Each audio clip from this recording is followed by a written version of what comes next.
माता पार्वती जी के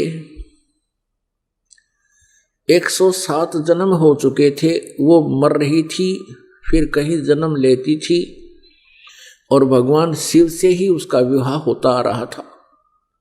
108वां जन्म था पार्वती जी का। उधर से भगवान शिव जी क्या करते थे, वो पार्वती जी से इतना प्रेम करते थे अपनी पत्नी से, उनकी मृत्यु के उपरांत वो उनके कंकाल को, उनके सिर को निकाल लेते थे और उनके प्रेम में उसकी याद को ताजा रखने के लिए एक माला बना ली थी, गले में डाल लेते थे और या अपने कहीं मकान, अपने महल की खुट्टी पर टांग देते थे। उनकी याद में रोते रहते थे। एक दिन नारद जी आए, पार्वती जी से कहा कि हे माता, आप जन्म और मृत्यु के कष्ट से कितने दुखी होते हो। भगवान शंकर जी के पास, शिव जी के पास एक अमर मंत्र है, यदि वो आपको वो मंत्र दे दे, जाप करने का एक नाम है, आपका जन्म और मृत्यु समाप्त हो सकता है। पार्वती जी ने कहा कि हे ऋषि जी, आपकी बातों पर मुझे विश्वास नहीं हो पा रहा, क्योंकि भगवान शिव जी मुझे बहुत प्यार करते हैं, मेरे पति हैं और इनके स्वभाव और इनके उदार स्वभाव से मैं खूब परिचित हूं। ये मेरे लिए अपनी जान भी दे सकते हैं और वस्तु का तो कहना ही क्या। फिर आप ये कहो कि इनके पास कोई ऐसी वस्तु है और वो मुझे नहीं देते, नहीं दी आज तक, मेरे से छुपा ली, मेरा बात जची नहीं और मेरी जन्म मृत्यु का भी मुझे ज्ञान नहीं। तब भगवान नारद जी ने कहा कि माता, ये जितने भी गले में भगवान ने ये शीश, ये रूंड टांग रखे हैं तेरे खोपड़े, ये तेरे ही हैं। 107 तो ये टंग रे खुट्टी पे है और 108वां आप वर्तमान में है। और भगवान शिव जी के पास एक बहुत ही अच्छा मंत्र है, वो आपको देंगे तो आपका कल्याण हो जाएगा। पार्वती जी ने फिर वही शब्द दोहराए कि नारद जी, मुझे विश्वास नहीं हो रहा कि उन्होंने मुझे ये नाम क्यों नहीं दिया जिससे मेरा मोक्ष हो सकता है। ऐसा भगवान नहीं कर सकते, मुझसे कुछ नहीं छुपा सकते। तब नारद जी ने कहा कि अभी तक आप उनको केवल पति मान रहे हो, आपने उनको भगवान नहीं माना, आपने उनको गुरु नहीं माना। जब तक आप अधीन नहीं होगे तब तक वो आपको ये वस्तु नहीं देंगे। अभी तक तो आप उनको एक पति मानते हो और कभी कभी डांट भी लगा देते हो, और इस अनमोल वस्तु को लेने के लिए आपने बहुत विनम्र स्वभाव अपनाना होगा। अति अधीन दीन हो प्राणी, ताको कहना वो अकथ कहानी, ये नियम है भक्ति का।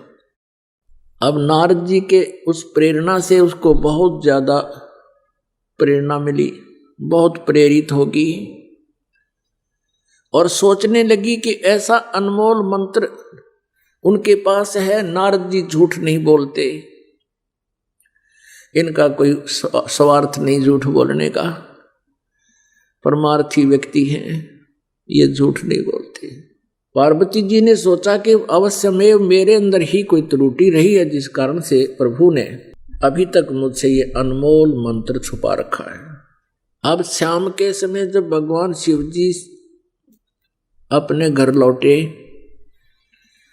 उस दिन एक विशेष परिवर्तन देखा शिव जी ने कि पार्वती जी उनके चरणों में गिर गई और फूट फूट कर रोने लगी। भगवान शिव ने कहा कि पार्वती, तेरे को किसने क्या कह दिया, मुझे बता, उसका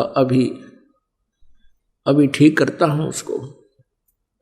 पार्वती जी ने कहा कि आपके रहते मुझे कौन कह सकता है प्रभु, लेकिन मुझ अबला से कोई भूल बनी है।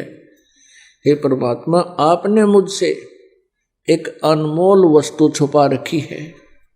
आप मुझसे इतना प्यार करते हैं, क्या मैं जब मरती थी आप दुखी नहीं हुए होगे? अब नारद जी, उसने शिव शंकर भगवान ने सोचा आज यह कौन सा स्टेशन पकड़ ली है, ये तो कदे ढंग से बात नहीं करया करती, आज ये बोल क्या रही है। तब कहा, पार्वती जी ने संक्षिप्त में सारी कथा सुना दी है। भगवान, आपके पास अनमोल मंत्र है, मैं 107 बार मर चुकी हूँ, ये शीश मेरे ही हैं, आपने कभी नहीं बताया।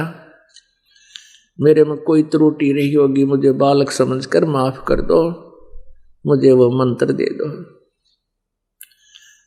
हाँ, भगवान शंकर बोले, पार्वती ये तेरे सतर की बात नहीं, नो बता तेरे को कौन मिला ऐसा भगवान आत्मा, तेरी बुद्धि बदल दी उसने। ऐसा कौन विधाता मिल गया जो तेरी बुद्धि बदल दी? किसने बताया तेरे तो ये बात? तो पार्वती कहने लगी, नारद जी आए थे और उन्होंने मुझे ये सारी कहानी बताई। अब शिव जी कहने लगे, पार्वती अब बैठ जा, तेरे को सारी मेरी मजबूरियां बताता हूं। अब पार्वती से शंकर भगवान ने कहा कि ये ना सोच के मैं तुझे प्यार नहीं करता था, तू मर जाती थी, तेरी मृत्यु होती थी, मैं बहुत रोता था, टक्कर मारता रहता था तेरे वियोग में। तब पार्वती जी ने कहा कि हे भगवान, और साथ में ये भी शंकर भगवान ने कहा कि ये सभी सिर तेरे, ये जो टांग रखे हमने, तेरे सिरों की माला बना रखी है, जब तक तू दोबारा मुझे प्राप्त नहीं होती थी तब तक मैं इनको देख देख कर रोता रहता था। तो पार्वती जी ने कहा कि हे भगवान, आपके पास ऐसा मंत्र है जिससे मैं अमर हो सकती हूं, और वो क्यों ना दिया आपने भगवान, मैं मरती ही नहीं, आप इतने कष्ट उठाया आपने। पुण्यात्मा, जो व्यक्ति अपने प्रोसेस से परिचित होता है, अपने प्रोफेशन से परिचित होता है, वो समझता उसके कदर और वैल्यू को। ये मंत्र ऐसे नहीं दिया जा सकता। तो भगवान शंकर ने कहा कि पार्वती, अभी तक तेरी आत्मा में इस मंत्र की चाह नहीं बनी थी, इच्छा नहीं बनी थी, प्रबल इच्छा नहीं। और जब तक इच्छा ना बने तो मैं तुझे बहुत कोशिश करता था, आपका याद भी होगी, मैं बहुत बार चर्चा चलाता था कि पार्वती भगवान की भक्ति करनी चाहिए, परमात्मा की भक्ति से जीव का कल्याण होता है। लेकिन आप तो मेरी एक नहीं सुनती थी और क्या कह देती थी कि मुझे भक्ति की क्या आवश्यकता है, मुझे तो भगवान मिल गया। मैं भी चुप हो जाता था कि अब या आगे बात सुने नहीं। तो पुण्यात्माओं, जैसे समुद्र के अंदर, समंदर में सीप होती है एक, जिसमें ये मोती बनते हैं, आपने देखे होंगे, शंखले से हुआ करें शंख, इन ये तो ऐसा ही एक चपटा सा होता है, एक जीव होता है, उसका ऊपर का शरीर बहुत सख्त होता है, और उसमें मोती कैसे बनता है, वो सीप जिस समय उसको चाह होती है, समुद्र में एक विशेष गर्मी पैदा होती है, और उसके बाद फिर कुछ वर्षा के आसार बनते हैं। तो सीप जो है समुद्र में रहती है और ऊपर सतह पर आ जाती है, जब उसने मोती बनाना, जब उसमें मोती बनने की प्रक्रिया, उसके अंदर एक विशेष जिज्ञासा उत्पन्न होती है, चाह होते, अपने आप उसका मुंह खुल जाता है।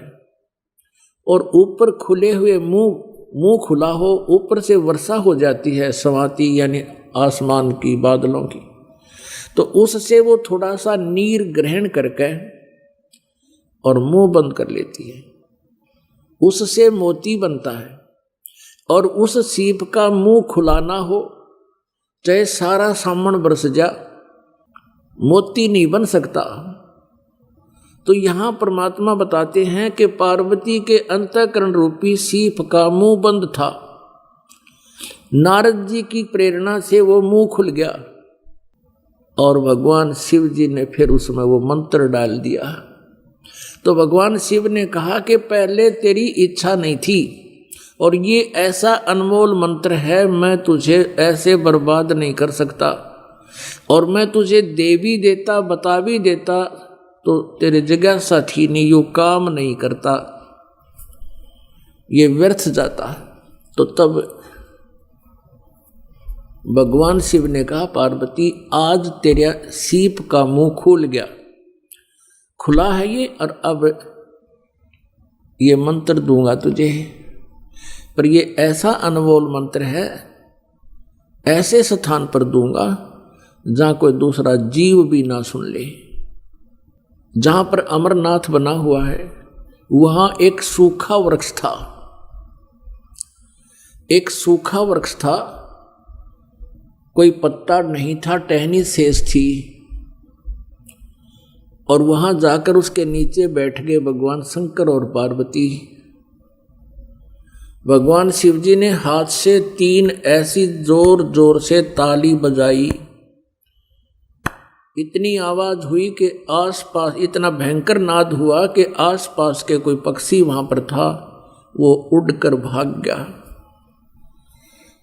और कहीं अंडे भी थे आसपास के वृक्षों में, वो भी पक्षी बनकर उड़ गए। उसी वृक्ष की खोगर में एक थोथे स्थान पर में जो वृक्षों में हो जाता है, उसमें एक मादा तोते ने अंडे दे रखे थे। जो स्वस्थ अंडे थे वो तो पक्षी बनकर उड़ गए, एक गंदा अंडा था वो शेष रह गया। भगवान शिव पार्वती जी को वो मंत्र सुनाने लगा। पुण्यात्माओं, आपको पता चलेगा आप कितने पुण्यवान हो। वो जो मंत्र पार्वती जी को मिला वो मंत्र आप जी को मिल रहा है, इसके बीच में ये किसी को ना मिला। केवल कबीर परमेश्वर जी ने कुछ एक पुण्यात्माओं को दिया था, उनसे भी कह दिया था कि इसको अभी गुप्त रखना, नहीं तो काल के दूत इन मंत्रों को ग्रहण करके मेरी प्यारी आत्माओं को भ्रमित कर देंगे। अब यहाँ एक प्रश्न और है कि ऐसे स्थान पर मंत्र क्यों दिया भगवान शिव ने और इसको गुप्त क्यों देते हैं? ये ऐसा मंत्र है, यदि ऐसे वैसे व्यक्ति को मिल जावे वो इसका जाप साधना करके सिद्धि युक्त हो जाता है, और फिर वो ना जाने कितने जीवों को दुखदाई हो जाता है। पहले ये राक्षस क्यों बने? ये सभी भक्त थे, साधनाएं करते थे, गुरु होते थे, ये साधनाएं करते रहे, लेकिन साथ में त्रुटियां भी करते रहे, नाम से खंडित हो गए। गुरुजनों ने उनको अपने वहाँ से निष्कासित कर दिया। उनके अंदर उस नाम के जाप करते रहे, सिद्धियाँ आ गई, उन्हीं भक्तों को के शत्रु बन गए। उनके पास भी सिद्धियाँ, उनके पास भी सिद्धियाँ, सारी उम्र लड़ते रहे, ना उनको भक्ति आपकी ना करने देते थे। आपने सुर असुरों का युद्ध खूब सुना पुराणों में, और अधिकारी जो होता उसके मुख से सुना हुआ ज़्यादा असर करता है। तो वहाँ पार्वती जी को भगवान शिव ने वो मंत्र दिया।